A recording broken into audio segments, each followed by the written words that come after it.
Marijuana Nation, just a quick in-house announcement before we jump into the news. Do you have or work for a graphic design company that can make websites? We are long overdue for a refresh of our website presence here at MJ Today Media, and I would love to find a company to do a little in-kind trade with.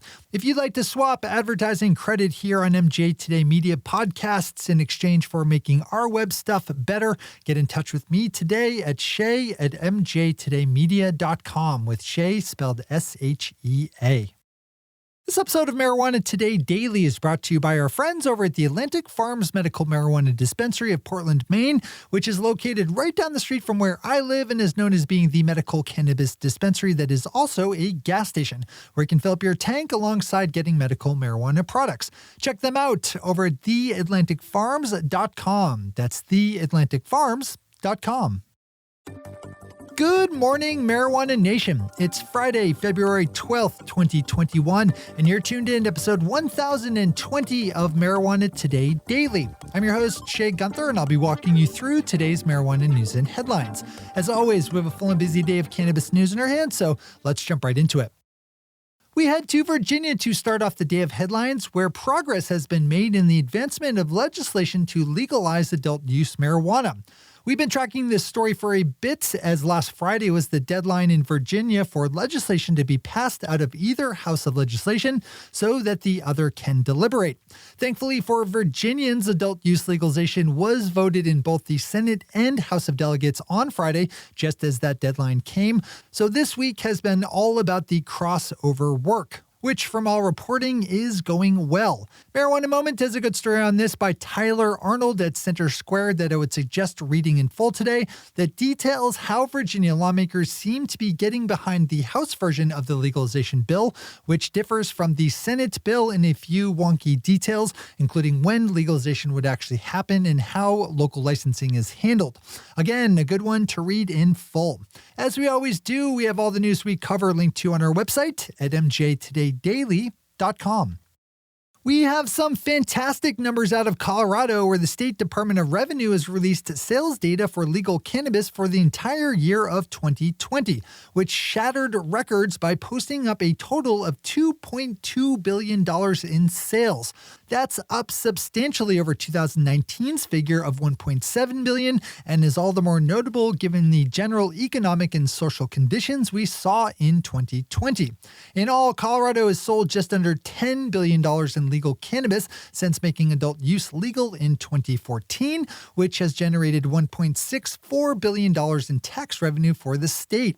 When you stack that up with all the money that Colorado used to just burn up in carrying out a war on marijuana, it's kind of amazing that any state in the U.S. has not yet embraced legalization. If you could use a pick-me-up at all today, open this one up and check out the chart showing historic Colorado sales. Our final top story in the day is unfortunately a less fun headline, with South Dakota's Republican Governor Kristi Noem announcing that sick people in her state will have to wait at least another year before they can get legal medical marijuana, because she is a slow learner and needs more time to understand the science of medical cannabis. The GOPQ governor apparently struggles with being able to learn and absorb basic information, and said that instead of starting off in July 1st of this year, as mandated by the voter initiative legalizing medical cannabis, South Dakota's medical program will instead, at best, begin on July 1st of next year. It should be noted that the anti-democracy Governor Noem is a key figure in the storyline involving South Dakota's adult use ballot measure and the recent state Supreme Court finding that tosses it out. Know of and be aware of this governor. Those are the top stories for today. It's time for Marijuana Today Daily Headlines Blitz. Before we blitz it in headlines, let's quickly thank our sponsor, the Atlantic Farms Medical Marijuana Dispensary of Portland, Maine, which is located right down the street from where I live and is known as being the medical cannabis dispensary that is also a gas station, where you can fill up your tank alongside getting medical marijuana products. If you're in or around the Portland, Maine area, make sure to swing by the Atlantic Farms and let them know that I said to say hello. And then while you're there, check out their incredibly affordable range of top quality Maine medical marijuana products, with everything from flower to edibles and concentrates. They have the full spread. You can peruse the menu over at The Atlantic Farms on their website, found at theatlanticfarms.com, where you can also learn about one of the cooler and more unique dispensaries that I've ever been to and the people behind the whole operation. One more time, that's theatlanticfarms.com. Big thanks to everyone at Atlantic Farms for the support that helps us keep our news lights on. All right, time for the Blitz. We jump back up to Colorado for our return to the news, with the state just issuing its very first marijuana delivery license, giving the official nod to the Colorado Harvest Company to start delivering cannabis to people living around the Denver suburb of Aurora.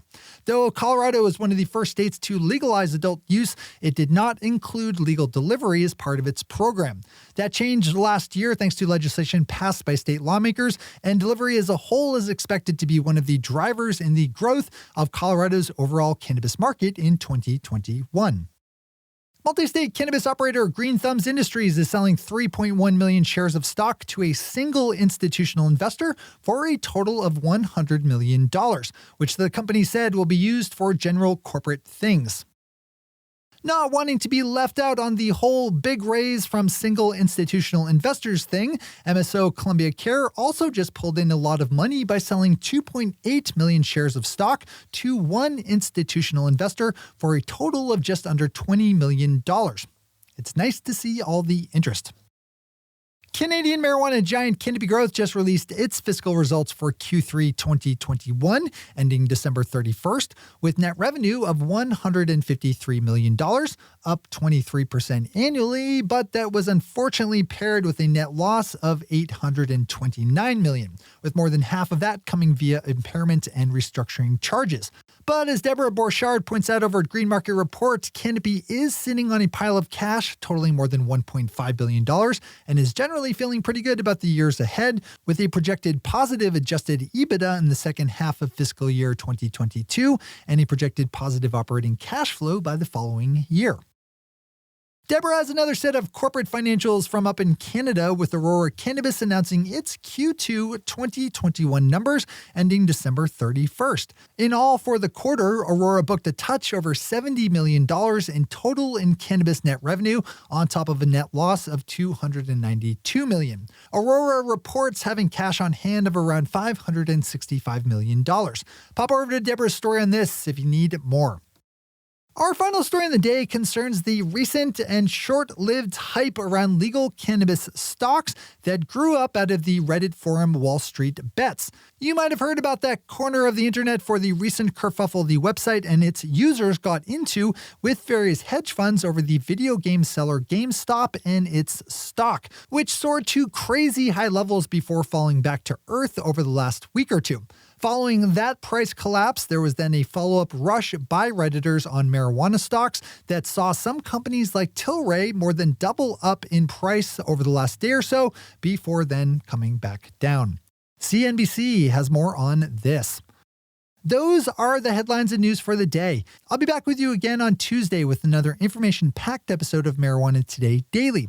But in the meantime, if you have any stories to share or feedback to give, zip us an email to headlines@mjtodaydaily.com.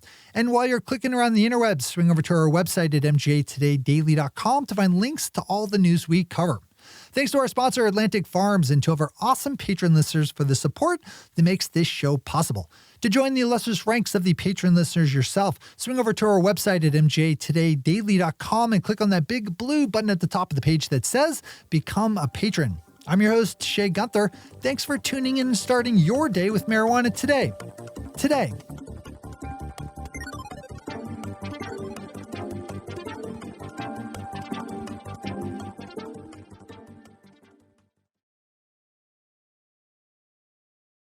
One take, Shay. One take.